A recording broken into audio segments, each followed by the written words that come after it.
Robin Shakir ஒரு group, Aamir Khan ஒரு குரூப்னு ஏகப்பட்ட கேங்ஸ் இருக்கு. இவங்க ஆமா எல்லாரையும் கனெக்ட் பண்றதுதான் இந்த தங்க கடத்தல்.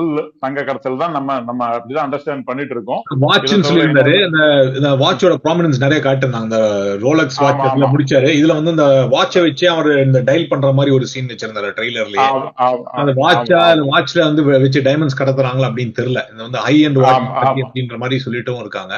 பட் நீங்க சொன்ன ஆமா உண்மை. இந்த இன்ட்ரோடக்ஷன்ல வந்துட்டு யாரையுமே விட்டு வைக்கல. இவங்கள காட்டல அவங்கள காட்டலன்னு இல்ல. சோ அந்த பில்டப்பே அருமையா இருந்துச்சு. ஃபர்ஸ்ட் ஷோபினை காட்டுறாங்க, அப்புறம் வந்து நாகார்ஜுன், உபேந்திரா, ஸ்ருதி எல்லாம் வந்த பிறகு கடைசியில அமெரிக்கான் அந்த வெல் பில்டோட இதோட அந்த பாடியோட வந்துட்டு கன்னை வச்சு ஷூட் பண்றாரு. அது எப்படி இருந்துச்சு? அந்த ஃபீலிங் எப்படி இருந்துச்சு அது தலைவர்? இல்ல இல்ல நல்லா இருந்துச்சு. இது இன்ஃபேக்ட் அதாவது இந்த படத்துலன்னா எல்லாருமே அந்த இன்ஹிபிஷன்ஸ் எல்லாம் தூக்கி எறிஞ்சாங்க நிறைய பேர். எல்லாரும் இப்போ தலைவரை பொறுத்த வரைக்கும், சத்யராஜ் பொறுத்த வரைக்கும்